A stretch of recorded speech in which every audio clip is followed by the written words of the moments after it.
Good morning, everyone. Thank you for joining our May 2024 OC HMS user meeting. Please enter your agency name to the chat so we can take attendance. This is the agenda items that we'll be covering this meeting. We will provide updates regarding the 2024 Haken Shelter Pit, a reminder regarding non-HMS agency admin ticket submission, the duplicate HMS client records, some guidance on shared custody of program enrollment, overlapping enrollments, program transitioning between two rapid rehousing programs, some tips regarding data quality, updates regarding the COC dashboard and data quality report cards, project performance reports, an update regarding our data and performance management meeting and agenda, and we have a listening session about HMS agency access, and we have a holiday announcement, and we have some time for Q&A to address any questions on topics we covered in this meeting, and then office hours for general HMS functionality questions.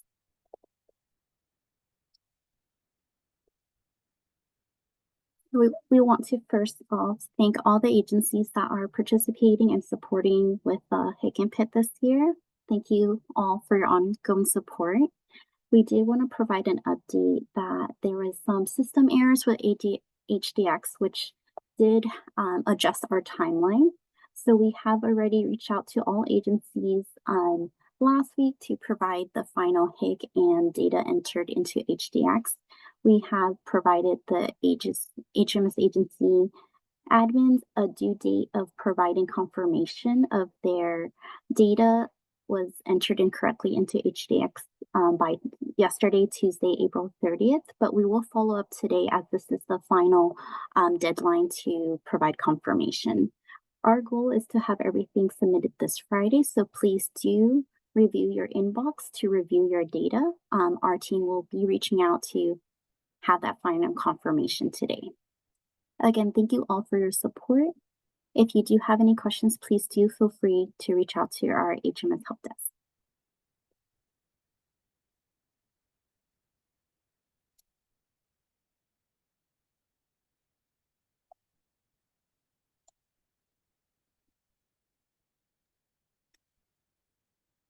Yes, Diana? Good morning, everyone. I wanted to go over non-HMIS agency admin ticket submissions. We've been receiving an influx of HMIS tickets from non-agency administrators. We ask that you kindly remind your users to send all questions to agency administrators so they can send in a ticket to HMIS regarding any issues. This is so agency administrators can assist users with any questions or concerns and are aware of any changes made to their program. Here is an example of a message the user will receive when they've submitted a ticket and they are not the agency administrator. So on the right-hand side, you can see that we will be submitting a ticket to the agency administrator, CCing them on the ticket, making them aware that this is occurring.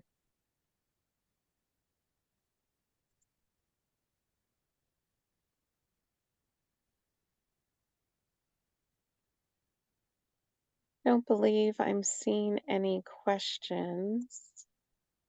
Next slide, please. Oh, yes, there. Diana, I think I did see a question come into the chat. Okay. I think you did address it, but I'll go ahead and kind of repeat that question. So the question was if the agency admin is notified, and the answer is yes. You'll see that message on our slide right there. That's the automatic message that we send to the user, and we also include the agency admin in the CC so that they can support their team. So thank you for your question. So we'll move forward.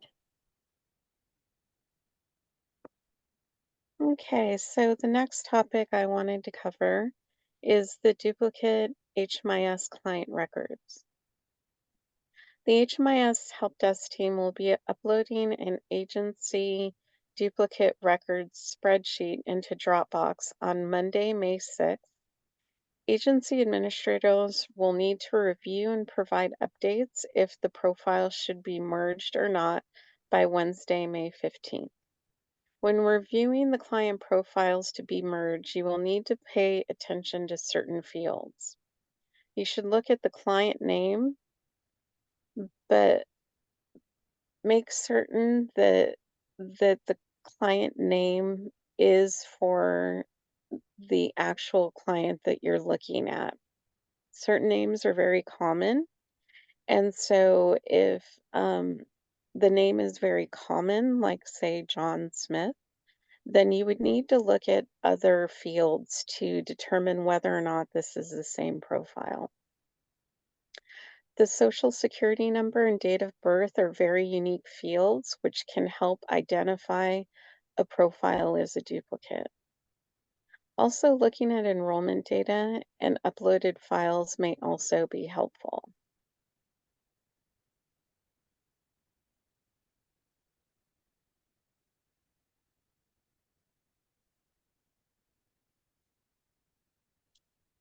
I don't think I'm seeing any questions.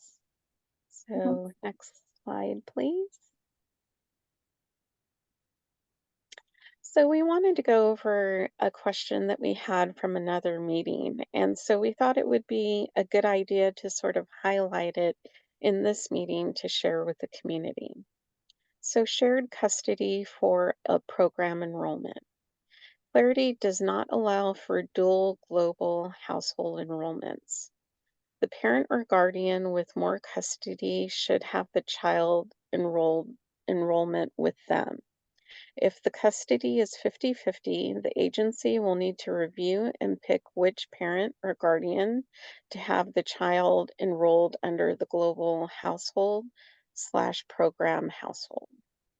So basically, the custody needs to be determined by the agency, and then the agency will need to pick a guardian to enroll that client into.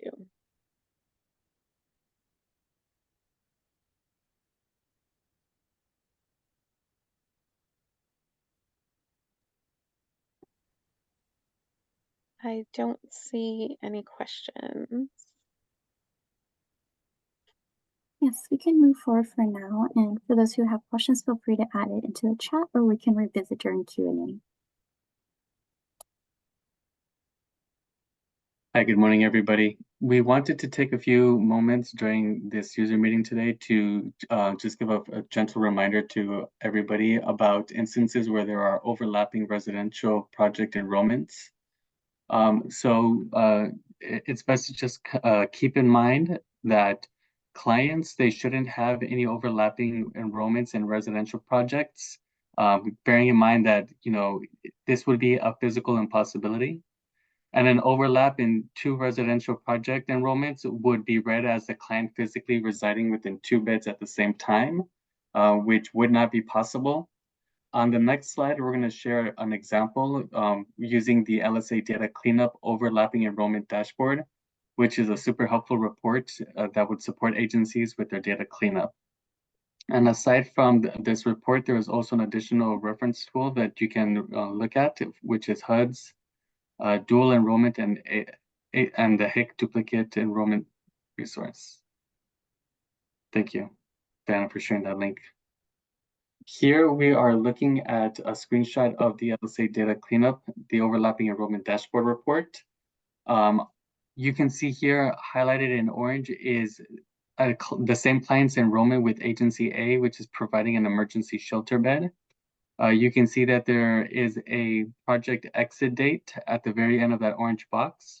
That would be in conflict with the move-in date for the second agency's enrollment or move-in through the rapid rehousing program of that same client. And so this would be a good instance. Just to recap that, a client's emergency shelter exit date should either always be on the day of or the day prior to the move-in date which would exist in a rapid rehousing enrollment. And this might be tricky in some instances because it's one agency doing its own data entry and there's another agency doing its own for a different project type. And that's why running this report would be helpful to catch that information when that's occurring. And before we move on, we'll leave it open to any questions that anybody might have about any of this information.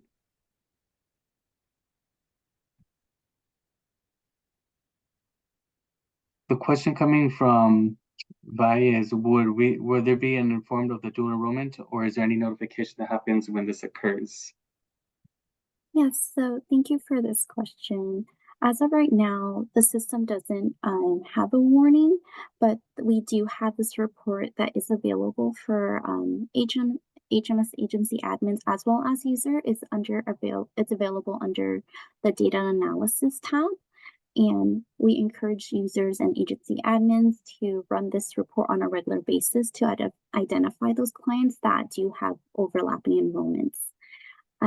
Overlapping enrollments could be just that the exit date and entry date are entered incorrectly. So just reviewing and verifying and making those corrections. Thank you, Elizabeth.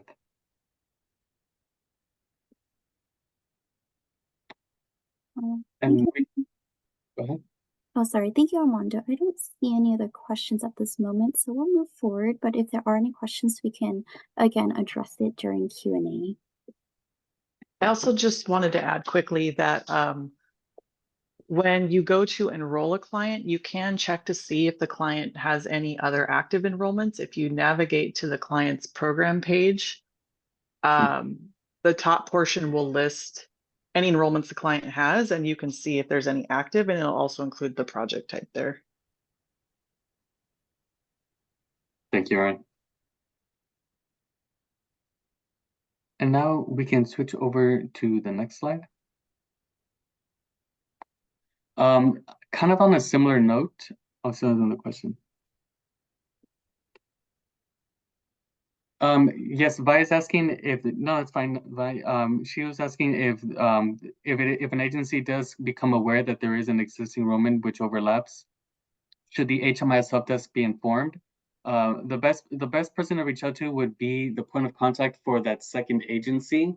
If your team doesn't have that information immediately available, you could submit a help desk to our team, and we can help you or help put you in contact with, help connect you with that second agency, so that both parties can ensure that their data entry is being performed correctly.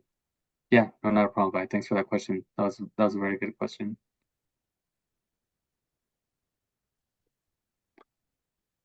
So on a similar note, we wanted to touch on the instances where there's a program transition between two rapid rehousing programs.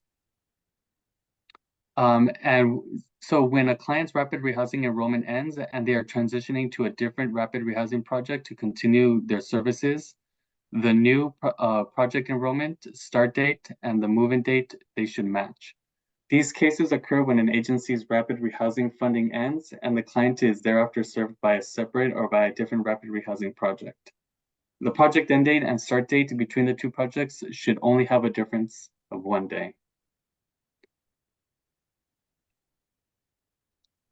And to note, if there is a gap between the service, then the client's enrollment should be reviewed to see if there should be enrolled into rapid rehousing or into homeless prevention. So it really depends on the case. If it is a transfer, as Armando mentioned, because of funding ending, then in this scenario, this is how the project start and move-in date should be recorded in HMIS.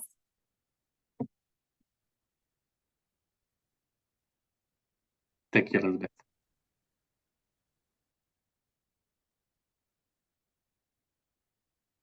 And we do have a question. This also occurs with COC transfer. So is this no longer an error? Erin, could you support with this question?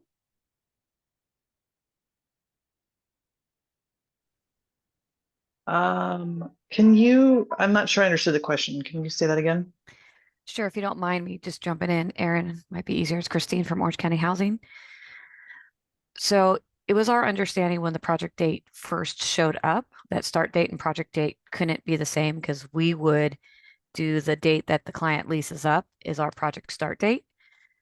But that was notified to us that that's an error.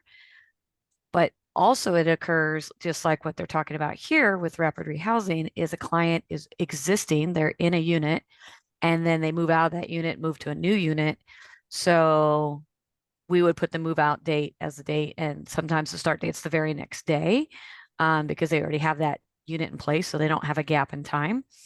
And so it could also be the same day. It's possible because when we transfer them, we want to end them and start them a lot of times the same day. So is that an error still or not? That should be okay if the client is exiting from a project and transitioning to another project, the exit date of the first project and the start date of the second project can be the same day. Yeah, great. Because it's usually not changing a project. They've just done what we call a term transfer. So they've literally physically moved units, but they're still in the same grant, if that makes sense. If there's Because remember, we don't own, like our projects aren't tied to a unit, right? Our assistance is tied to a person. So they yeah, can but literally physically move around. So we would, we would have to issue, if they leave in a unit, we issue them a new certificate while they're looking for a new unit. So a certificate issuance, our understanding is a project start. So, but you said they're staying within the same grant. So for example, yes, if it was like one of you're saying it's like your same COC funding or whatever the funding source is. exactly. If they aren't changing projects or if they're not changing funding sources and there isn't a gap in their housing, you don't need to reflect that in HMIS. So if like they're moving from one unit to another unit the same day and it's the same funding source, you don't need to capture that in HMIS because there hasn't been a gap in their housing. Okay, great. Thank you.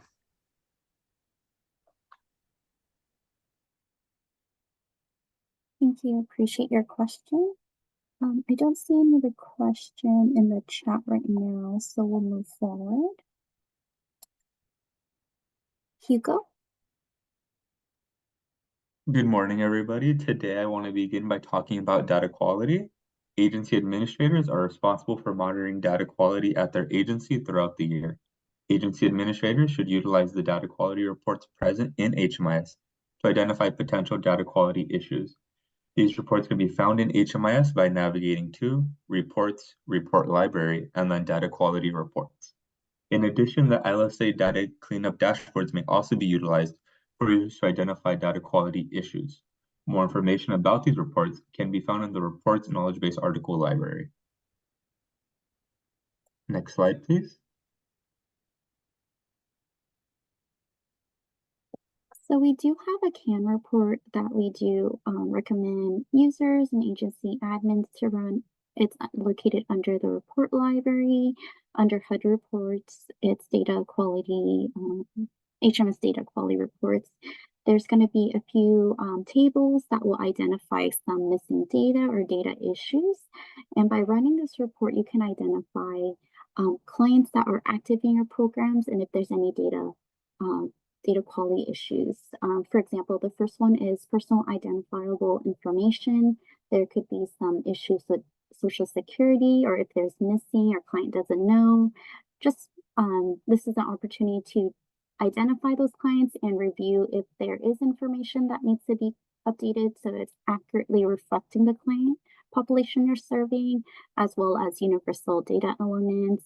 It's going to show veteran status, relationship to head of household, disability, disabling condition errors, or data errors, or a client doesn't know, or a client prefers not to answer. Just an opportunity to review if that's accurate, and if it's not accurate, we do ask users and agency admins to go ahead and make those corrections in HMS. I do have a question.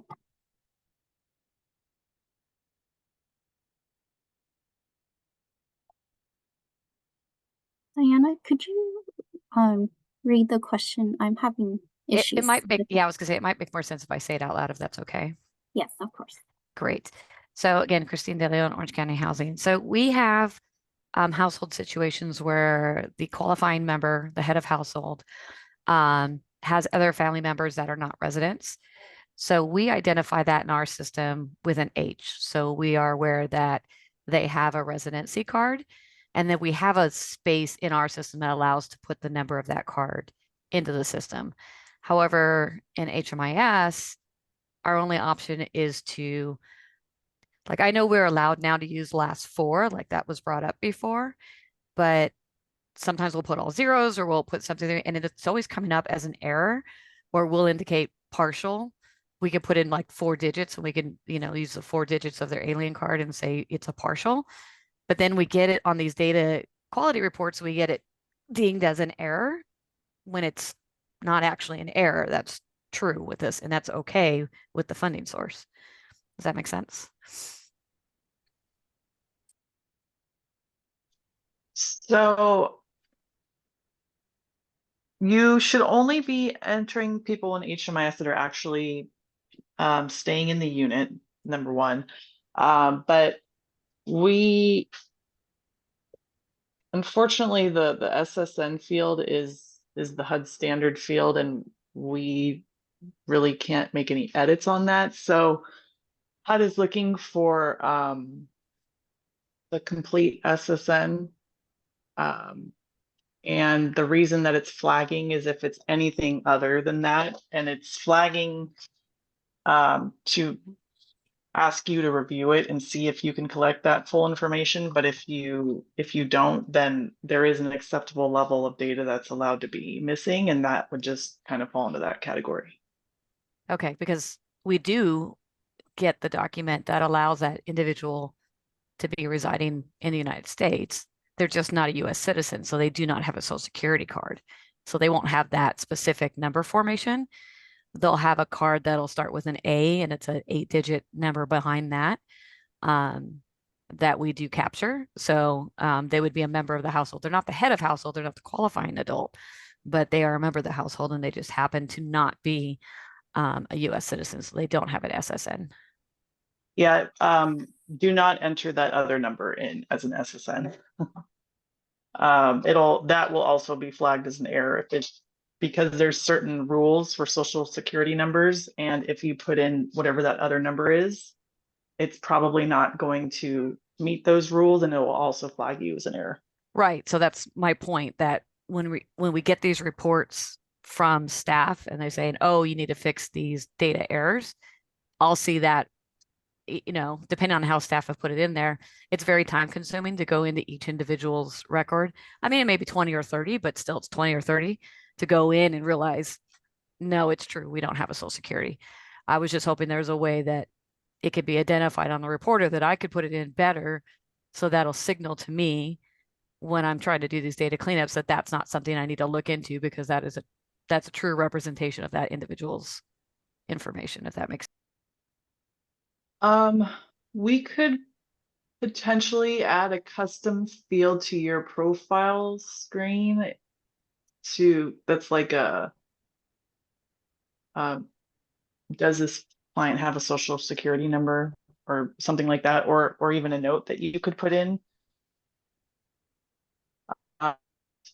That wouldn't be included on the reports that we send, since those are standard for all the agencies, but you could pull a report and like compare it rather than going into each client record. That's the only thing I could think of. Okay, no problem. Thank you. So yeah, if you're interested in that, think about it and then put in a ticket to the help desk if you want to do that.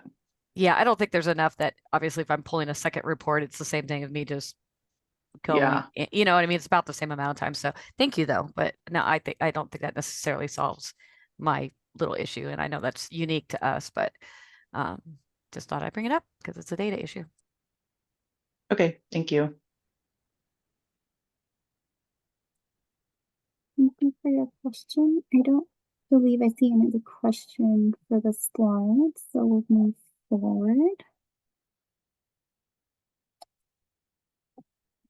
The other data quality report that we wanted to highlight is the LSA data cleanup head of household data dashboard.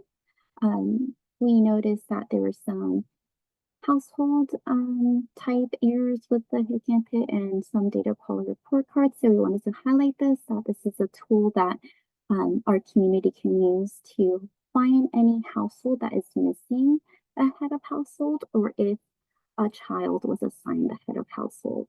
So for these cases, it could be that the head of household was exited and the rest of the members are still participating and a new head of household needed to be identified and reassigned, or that just the head of household exit and the rest of the members were not exited properly. So this report will help you identify that. So the first report is program enrollment household with no head of households. So it would identify households that you'll see in the orange box that does not have a head of households. So you will have the opportunity to review to identify what's the error to make that correction. And then the second report is head of household less than 6 years old. It could be that a child was born later on and was enrolled into the program as an individual versus a group enrollment. So if this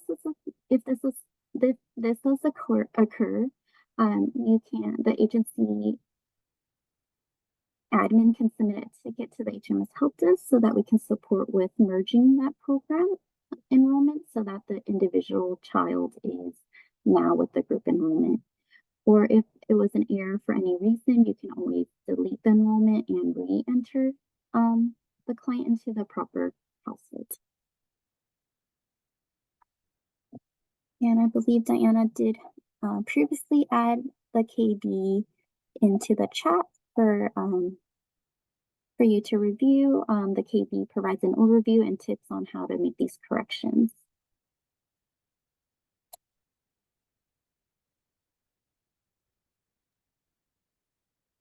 Diana? Actually, this is Hugo's. Oh, thank you, Diana. No problem. The COC dashboard containing information on an HMIS or who contacted 211 OC for information referral will be updated to reflect Q1 of 2024. That is January through March of this year. In addition, the Q1 data quality report card will be published shortly. A link to the report card will be included in our upcoming newsletter. The report cards look at the following: data completeness, data accuracy, and data timeliness. Thank you, Hugo. And thank you, Diana, for linking the reports on our website. I don't see any questions, so we'll move forward. Okay, so the project performance reports for rapid rehousing will be published on the OC HMIS website in the upcoming weeks. The current and past PPRs can be found on our website under reports and project performance reports. The corrections for transitional housing PPR draft data will be uploaded into your agency's Dropbox in the upcoming weeks. And an overview of the project performance report is a helpful document which provides information regarding the PPRs, including the thresholds for each goal and our publishing. And I am putting those links in the chat if you would like to review those. Thank you, Diana. I don't see any questions right now, so we'll move forward. The data performance and management meeting, a friendly reminder that we will be meeting on a quarterly basis to go over project performance report card, data quality report cards, and other topics related to data quality. So our next meeting will be May 8th, which is next Wednesday at 10. We're going to be sending out a newsletter to all the agency admins as a reminder to join us for the meeting. We're going to be covering the quarterly reports of PPR. So we're going to review and discuss emergency shelter, street outreach, and homelessness prevention, and then also review the quarterly data quality report cards. And we have some topics related to data quality process that we would like to further review and discuss with the group.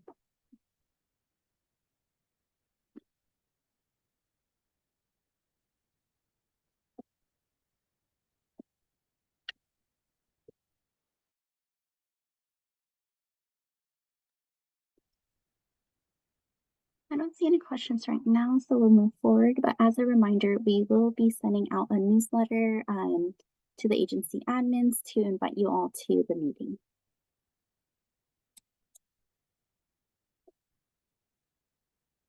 We also wanted to take the time to host a listening session for users to provide feedback and ask us questions. So the HMS team is working with the HMS Policy and Procedure Working Group Committee to further review our HMS policies, to see if there's any changes or any suggestions to make edits to the current policy. So one of the topics that came up was HMS agency access. So on this slide is a quick overview of what the current policy is regarding agency access. In order for an agency to be granted HMS access, they need to be able to meaningfully contribute information related to homeless assistance program and homeless prevention projects into our OC, Orange County COC. An organization that at minimum meets one of the following criteria would be granted HMS. They need to manage a homeless assistant program, and the project includes HMS.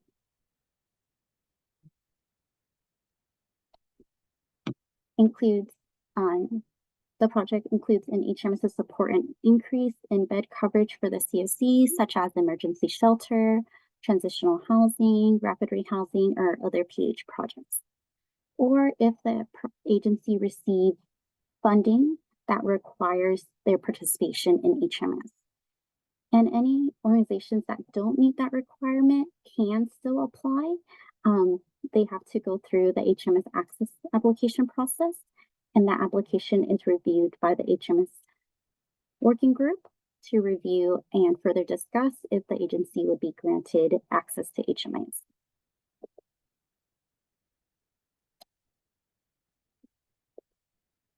Our local COC and HMS committees have discussed the possibility of expanding on the HMS access policy to consider community partners that offer care coordination and services, but the organizations are not homelessness service providers. So some of the questions we have for discussion is, are there specific organizations the COC should consider granting access to, such as medical providers, DV service providers, and other organizations? Would these organizations be offered limited participation requirements, such as read-only access? And would the read-only access look like organizations would have access to review client profile to offer care coordination with service provider, but they would not contribute to any data? And what would be the benefit of read-only access? So we wanted to have all the users on the meeting feel free to enter your questions, feedback, suggestions into the chat, or feel free to unmute yourself to share your feedback or suggestions regarding expanding HMS agency access or any thoughts about this.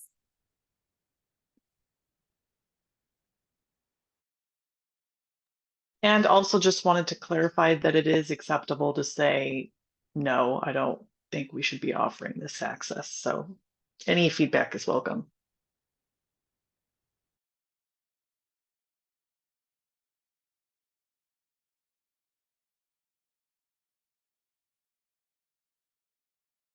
Hi, everyone. This is Sarah Bummerwald from Human Options.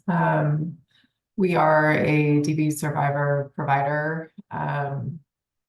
And I think, this is the first time I'm hearing about this, but I think from my perspective, it would be of benefit to our case managers to have access to data that has already been submitted into HMIS.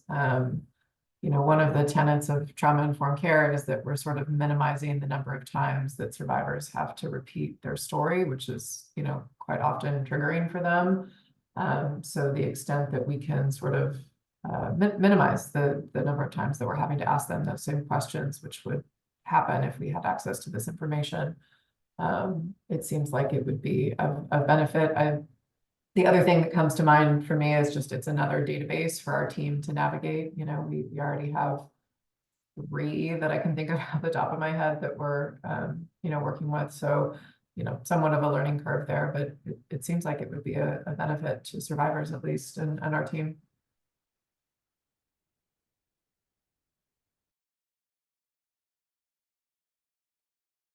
Yeah, thank you, Sarah. Appreciate your feedback.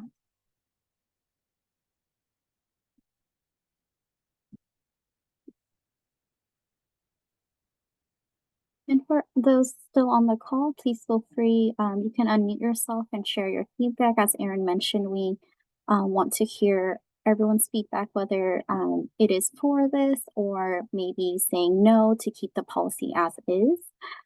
Feel free to unmute and share or leave your feedback in the chat.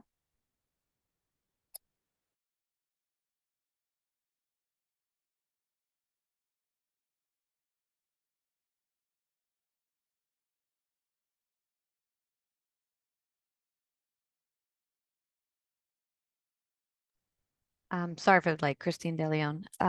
It's my opinion, it doesn't have to do with the actual agency, but necessarily the types of projects that are required to be in HMIS. We seem to be finding more and more of the projects that or the programs that we run are being asked to be put in HMIS. And a lot of times it's square peg round hole. Just like I mentioned with the Social Security number, many of our projects span multiple types of populations, and they don't have the same requirements that HMIS data has. So we're just trying to figure out how to not work around it, but how to work through these hurdles that we run into. So do agencies have any say in what types of projects? Obviously the COC, that's mandated. But some of the other programs we run, that obviously the data is useful in HMIS, but again, staffing to have access to HMIS to input data that we already input and are responsible for notifying HUD through other means, not through the HMIS system. It's becoming increasingly burdensome for us. So it's just kind of a question. I don't know if it's totally related to this, but feels like the right time to ask it.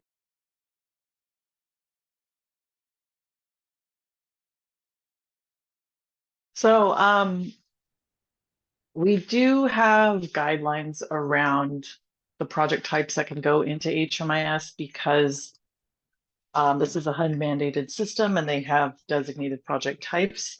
So we would be limiting the projects to those that fit into those project types, at least for the most part. So for housing projects, it would be projects that are designated to serve homeless clients, or it could be projects where like homeless prevention projects where the clients are in housing, but they're at risk of homelessness and need support to stabilize. We also have street outreach and supportive services. So those would be services that are helping clients to be moved into housing. I think for what we're talking about, the services is probably where there's the most flexibility and would probably be where we're not fully represented in HMIS. But like if you had a housing project that's not for homeless clients, that probably would not go into HMIS, if that's what you're asking.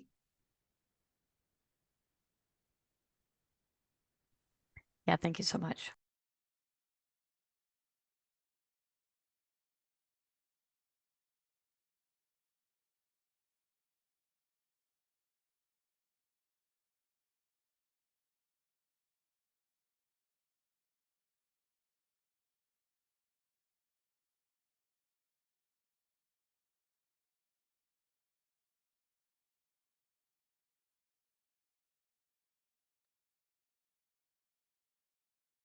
Thank you. We do have a feedback comment in the chat. I think it's absolutely essential to offer access to other community partners. An example is a healthcare provider who is currently linking an individual to residential care. Sometimes the point of contact for the individual is not specified, only tied to residential service. Also, contract and HMS should reflect a community partner, allowing other community partners to work with an individual in HMS removes other barriers to care. Thank you for that feedback.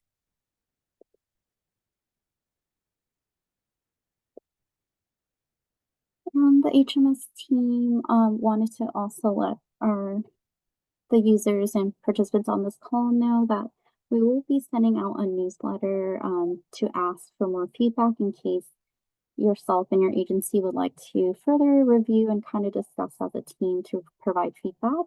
So we will have opportunity outside of this meeting to also share that feedback. So we do appreciate for those who did share their thoughts on this meeting, but we'll also send out a newsletter with a survey for those who would like a little bit more time to further discuss and add some feedback.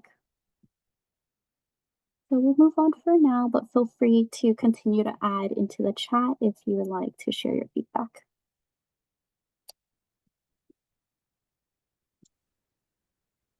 The HMIS help desk would like to let everyone know that we will be closed on Monday, May 27th, in observance of the Memorial Day holiday.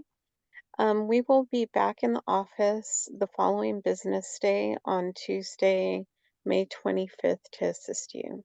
So any tickets submitted on May 27th will be addressed on Tuesday, May 28th.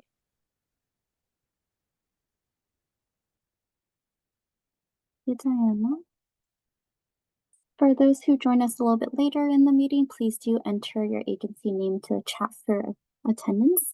And we do have some time for Q&A. Please feel free to unmute yourself or add your questions to chat.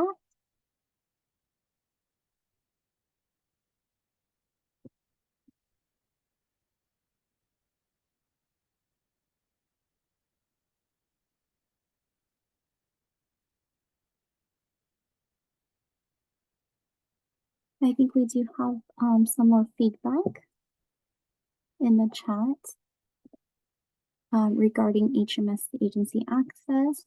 I think it would be beneficial to everyone, but it would pair well with some sort of referral system through HMS where these read-only providers would be able to refer clients to local service provider that participate in HMS, at least a section where they could look up any agency near them that would offer services that would benefit the client.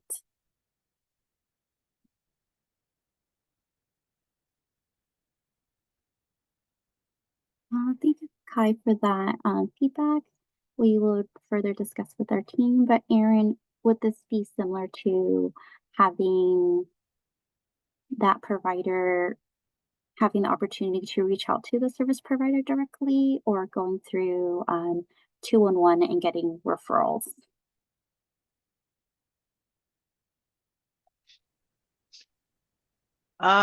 We'll have to think through that. We are hoping at some point to link the Get Help OC data with HMIS. We don't know exactly what that looks like yet, but we can take this feedback into consideration. Thank you, Erin. Yeah, so thank you for your feedback. We would like to take everyone's feedback and further discuss and possibly bring back to the group to further discuss some of those possibilities. I do see another comment. I think granting access to additional organizations who contribute in some impactful way to client care would be a good idea, even with only read-only access.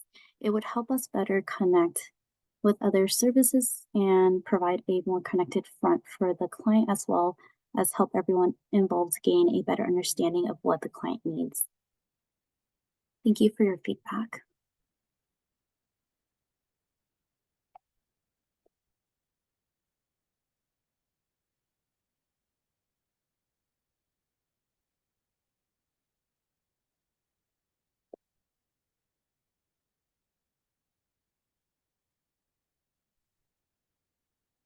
I don't believe I see any questions for Q&A. So we want to thank you all for joining us today. Our next user meeting will be June 5th. We'll be sending out a recap of this meeting and also sending out the invitation for the next meeting in the next couple of weeks. Feel free to hop off, but we'll go ahead and start office hours.